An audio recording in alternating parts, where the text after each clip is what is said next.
नमस्कार दोस्तों, आप देख रहे हैं एक भारत वंचितों की आवाज और आपके साथ मैं हूं राम बाबू गौतम। आज की जो स्टोरी है ये कोई खबर नहीं है, ये एक इंस्पिरेशनल वीडियो है। बाबा साहब के जीवन से जुड़ा हुआ है। भीष्म प्रतिज्ञा का नाम आपने बहुत सुना होगा। आखिर ये भीष्म प्रतिज्ञा है क्या?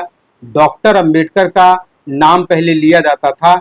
डॉक्टर अंबेडकर से बाबा साहब कैसे बने? बाबा साहब के बनने के पीछे कौन है?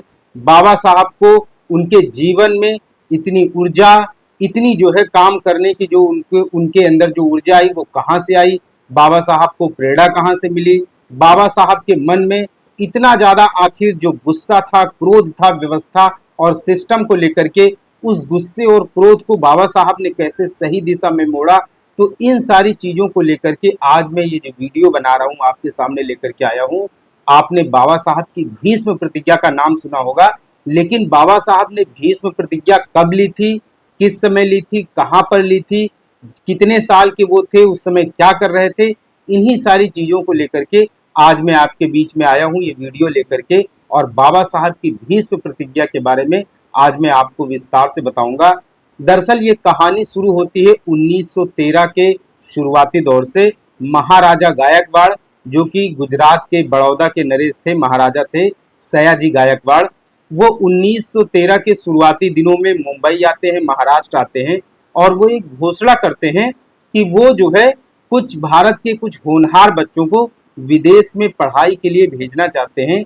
और उसी बीच में बाबा साहब डॉक्टर अंबेडकर जो है वो ग्रेजुएशन कर चुके होते हैं एल्फिस्टन कॉलेज मुंबई से।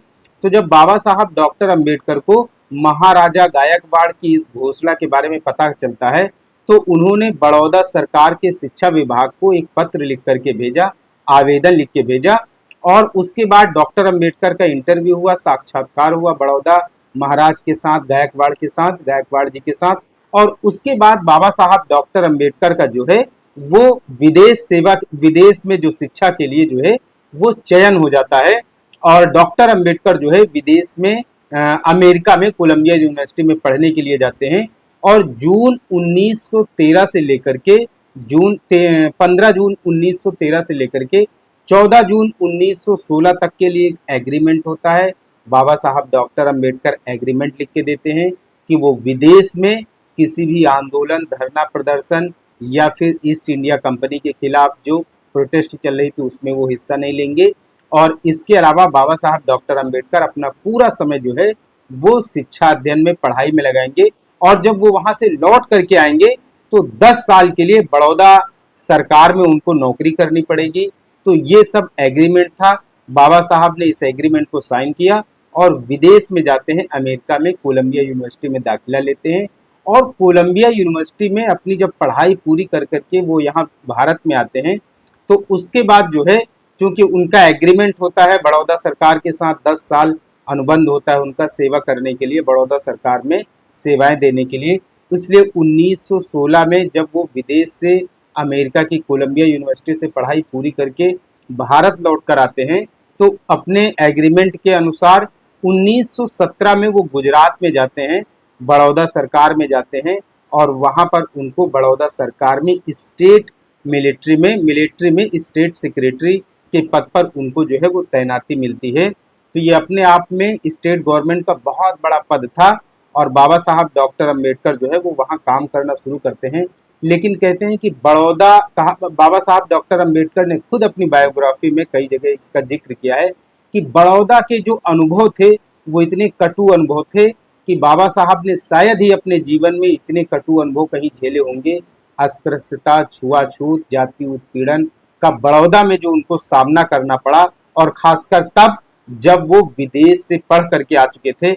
अमेरिका में उन्हें जो है इंसान क्या होता है, इंसानियत क्या होती है और जीवन क्या होता है, उन्हें शायद सच्चा अनुभव जो है अमेरिका में हुआ, जब वो जात पात, छुआछूत, भेदभाव से रहित जिंदगी जो है अमेरिका में बिताते हैं कि इंसान की तरह। लेकिन जब वो विदेश से पढ़ करके लौट के भारत में आते हैं तो वो इंसान से अछूत हो जाते हैं। और सोचिए, बड़ौदा में स्टेट मिलिट्री सेक्रेटरी जैसे पद पर रहने के बावजूद भी अंबेडकर से वहां पर इतना छुआछूत, इतना भेदभाव होता है, जिसके बारे में बाबा साहब ने अपने जीवन में कई जगहों पर जिक्र किया है, अपनी लेखनी में भी और अपने साथ लोगों से वार्तालाप में भी। तो बहुत सारे कटु अनुभवों का सामना करना पड़ा। तो कहानी शुरू होती है, बाबा साहब डॉक्टर अंबेडकर जब 1917 में गुजरात में जाते हैं, वो अपना एग्रीमेंट पूरा करने के लिए, बड़ौदा सरकार में अपनी सेवाएं देने के लिए। तो बाबा साहब डॉक्टर अंबेडकर को वहाँ के जो अधिकारी थे, बड़ौदा नरेश, वहाँ के सरकार जो सयाजी गायकवाड़, लगातार अपने अधिकारियों को निर्देशित करते रहते हैं कि बाबा साहब डॉक्टर अंबेडकर के रहने और ठहरने की व्यवस्था की जाए। लेकिन वहाँ के जो अपर कास्ट के अधिकारी थे वो बाबा साहब से इतना ज़्यादा जलते थे, इतना ज़्यादा उनसे जो है भेदभाव रखते थे कि उन्होंने बाबा साहब डॉक्टर अंबेडकर के रहने की, ठहरने की कोई व्यवस्था ही नहीं की। और बाबा साहब डॉक्टर अंबेडकर गुजरात में, बड़ौदा में दर दर की ठोकरें खाते रहे। और आखिर में क्या हुआ, बाबा साहब डॉक्टर अंबेडकर को एक पारसी धर्मशाला में जो है अपना नाम बदल करके मजबूरी में रहना पड़ा। लेकिन एक दिन उनकी पोल खुल जाती है और वहां से भी उनको धक्के मार करके निकाल दिया जाता है। सोचिए, एक अधिकारी के पद पर तैनात व्यक्ति, विदेश से पढ़कर आया हुआ, इतना मतलब इतना शिक्षित व्यक्ति, और सिर्फ जात के नाम पर उत्पीड़न होता है। और सिर्फ अछूत जाति में पैदा होने के कारण बाबा साहब डॉक्टर अंबेडकर को बड़ौदा में रहने के लिए कहीं कमरा तक नहीं मिलता है। तो ये सब तो उस दौर की बात थी, 1917 की। हालांकि आज भी शहरों में आप चले जाइए तो सबसे पहले अगर आप कमरा लेने जाएंगे तो आपसे जो है आपकी जाति पूछी जाएगी। सोचिए उस समय उस युवक को, उन नवयुवकों को, दलितों को, दलित नवयुवकों को कितनी पीड़ा होती है जब आप शहर में जाएं, कमरा लेने के लिए जाएं और आपसे सबसे पहला सवाल ये ना पूछा जाए कि आप कहाँ के रहने वाले हैं, क्या करते हैं, कहाँ पढ़ाई करते हैं। आपके ऊपर सबसे पहला जो सवाल आक्रमण करेगा वो आप टाइटल क्या लगाते हैं, नाम क्या लिखते हैं, आपकी जात क्या है।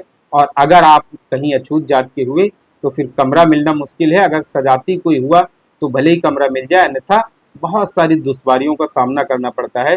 तो बाबा साहब डॉक्टर अंबेडकर थक चुके थे, टूट चुके थे, हार चुके थे, निराश हो चुके थे, मायूस हो चुके थे। और उसके बाद जो है वो शहर से बहुत दूर जा रहे थे और शहर में उनका मन नहीं लग रहा था। इसलिए वो एकदम निराश होके, मायूस होके, थक के, हार के, बहुत ज्यादा जो है उदास हो चुके थे और शहर से बहुत दूर जो है एकांत में जो है अपना समय बिताने के लिए वो एकदम निराश और मायूस होकर जा रहे थे। लेकिन तभी उस समय एक ऐसी घटना होती है जिसने डॉक्टर अंबेडकर को बाबा साहब बना दिया। जब बाबा साहब शहर से बहुत दूर जा रहे थे तो रास्ते में एक बूढ़ी औरत मिल गई और वो बूढ़ी औरत जो है अपने सिर पर टूटी सूखी हुई लकड़ियों का जो है वो गट्ठर रखकर चली आ रही थी। लेकिन जैसे ही उस बूढ़ी औरत ने बाबा साहब डॉक्टर अंबेडकर को कोट पैंट और टाई लगाए हुए देखा तो वो बूढ़ी औरत ने अपने सिर से जो लकड़ियों का गट्ठर था उसको उतार करके नीचे रख दिया और बाबा साहब डॉक्टर अंबेडकर के सामने हाथ जोड़ करके खड़ी हो गई और रोने लगी, गिड़गिड़ाने लगी। और उसने बाबा साहब डॉक्टर अंबेडकर को बहुत बड़ा सरकारी अफसर समझ करके उसने लकड़ियों का गट्ठर नीचे रख दिया और बाबा साहब के सामने हाथ जोड़कर विनती करने लगी और कहने लगी, हुजूर, मैंने ये जो लकड़ियां हैं ये किसी पेड़ से तोड़ी नहीं है, बल्कि ये लकड़ियां टूटी हुई पड़ी थी और इन्हीं टूटी हुई लकड़ियों को बीन करके मैं लाई हुई जिससे कि हमारा गुजारा हो सके घर का। तब डॉक्टर अंबेडकर जो है उनके अंदर इतना जो है वेदना, उनके अंदर इतनी करुणा जगी, उनके अंदर जो है इतनी ममता जगी और उस बूढ़ी औरत को देखकर वो अपने अंदर आंसुओं का उनके अंदर एक सैलाब उमड़ पड़ा। और डॉक्टर अंबेडकर बहुत देर तक उस महिला को जवाब तक नहीं दे पाए, उस बूढ़ी महिला को वो कुछ भी नहीं कह पाए और अंदर ही अंदर सोचते रहे कि इस बूढ़ी महिला की हालत कितनी ज्यादा खराब है और इसको जो है सोचिए अछूत होने के कारण पेड़ में सूखी हुई लकड़ियां तोड़ने का भी अधिकार नहीं है। कि गुजरात में इस तरीके का जो है जाति उत्पीड़न उस समय देश में हुआ करता था। इस समय का लोगों को सोचिए जाति दंश झेलना पड़ा। तब बाबा साहब डॉक्टर अंबेडकर ने मन ही मन सोचने लगे कि मेरी जो व्यथा है, मेरी जो पीड़ा है, इस बूढ़ी महिला के सामने कुछ भी नहीं है। उस समय डॉक्टर अंबेडकर 26 साल के एक युवा थे, गुजरात में नौकरी करने गए थे और उसके अलावा बड़ौदा सरकार में उन्होंने जात के नाम पर जो उत्पीड़न हुआ उनका, फाइलें दूर से उनके चपरासी फेंक दिया करते थे, पीने का पानी नहीं देते थे, उसके अलावा उनको रहने के लिए, ठहरने के लिए कोई व्यवस्था नहीं की। जब उन्होंने खुद से जो है रहने और ठहरने के लिए बाहर कमरे ढूंढने लगे तो उनको कमरा नहीं मिला और थक हार करके जब मायूस होकर के वो शहर से बाहर जा रहे थे, तो उस बूढ़ी महिला ने जो है बाबा साहब डॉक्टर अंबेडकर को किसी उच्च जात का समझ करके कोट पैंट पहने हुए अपनी लकड़ियों का गट्ठर तक नीचे उतार के रख दिया और गिड़गिड़ाने लगी, कहने लगी, हुजूर ये लकड़ियां उसने पेड़ से नहीं तोड़ी हैं और ये लकड़ियां तो वो बिन करके ला रही है अपने जिंदगी का गुजारा करने के लिए। तब बाबा साहब को एहसास हुआ कि सोचिए, यहाँ पर दलितों को पेड़ से लकड़ियां तोड़ने का भी अधिकार नहीं है। तभी बाबा साहब डॉक्टर अंबेडकर वहां एक पेड़ के पास जाते हैं और काफी देर तक वो रोते हैं, काफी देर तक वहां बैठे रहते हैं और उसी पेड़ के नीचे कहते हैं बाबा साहब डॉक्टर अंबेडकर ने भीष्म प्रतिज्ञा ली थी कि वो अब अपने जीवन में कभी भी सरकारी नौकरी नहीं करेंगे। वो अपने जीवन में पूरा जीवन जो है वो दलितों, पिछड़ों, शोषितों और इस देश के वंचित तबके को सशक्त बनाने के लिए, मजबूत बनाने के लिए, आर्थिक रूप से समृद्ध बनाने के लिए, उन्हें इंसानियत के अधिकार दिलाने के लिए, उन्हें उनका हक और हुकूक वापस दिलाने के लिए, उनको जो है इंसानियत के तरीके, इंसान के तरीके जीने का रास्ता दिखाने के लिए पूरा जीवन भर संघर्ष करेंगे। और उसके बाद आप सबको मालूम है कि बाबा साहब डॉक्टर अंबेडकर ने क्या क्या चीज़ें की। बम्बई में लेजिस्लेटिव असेंबली में वो मेंबर रहे, उसके बाद वो विधायक बने, उसके बाद लगातार उन्होंने बहुत सारी समस्याओं को उन्होंने उठाया। उसके अलावा जो है वो चौदार तालाब का पानी, महाड़ सत्याग्रह से लेकर काला राम मंदिर प्रवेश से लेकर के बहुत सारे उन्होंने आंदोलन किए। और उसके बाद जो है जब बाबा साहब डॉक्टर अंबेडकर को कानून संविधान बनाने का मौका मिला, तो संविधान बनाकर उन्होंने देश के दलितों, पिछड़ों, शोषितों की सारी समस्याओं को जो है जड़ से खत्म कर दिया। तो आज आप बाबा साहब डॉक्टर अंबेडकर का जो संविधान देखते हैं, उसमें दलितों के लिए, वंचित तबके के लिए जो हक और अधिकार दिए मिले हैं, तो वो इतनी आसानी से नहीं मिले। उसके पीछे बाबा साहब डॉक्टर अंबेडकर का संपूर्ण जीवन संघर्ष है। बहुत ही संघर्षों के बाद ये अधिकार, ये हक और हुकूक मिले हैं। इसीलिए इस देश का जो वंचित तबका है, शोषित तबका है, वो संविधान से बहुत मोहब्बत करता है, बहुत प्यार करता है। और इस बार जब इंडिया गठबंधन ने ये नारा लगाया कि संविधान खतरे में है, तो इस देश के दलितों ने बिना कुछ सोचे समझे इंडिया गठबंधन के पीछे दौड़ पड़े। संविधान से इतनी मोहब्बत, इतना प्यार, इतना लगाव, इतना विश्वास, इतना अटूट रिश्ता है कि वो सब कुछ छोड़ के बसपा जैसी पार्टी, जो खुद बाबा साहब डॉक्टर अंबेडकर की विचारधारा का अनुसरण करती है, जिसने बाबा साहब डॉक्टर अंबेडकर की विचारधारा को आगे बढ़ाया, जिसने बाबा साहब के सिद्धांतों का सही मायने में अनुसरण करती है, जिसने दलितों, पिछड़ों, शोषितों के लिए सही मायने में बहुत ज़्यादा काम किया है, बैकलॉग भर्ती किया है, विकास के काम किए हैं, इसके अलावा बहुजनों का इतिहास कायम किया है। लोगों ने बसपा को भी छोड़ दिया और संविधान और आरक्षण बचाने के नाम पर इंडिया गठबंधन के साथ लोग चले गए। तो बाबा साहब डॉक्टर अंबेडकर से इतना प्यार, इतनी मोहब्बत, संविधान से इतना लगाव, संविधान को आज भी बाबा साहब डॉक्टर अंबेडकर से जोड़ करके देखा जाता है। भले ही कितने भी संशोधन हो जाएं, लेकिन बात जब संविधान के नाम संविधान का लिया जाता है, तो मतलब बाबा साहब डॉक्टर अंबेडकर होते हैं।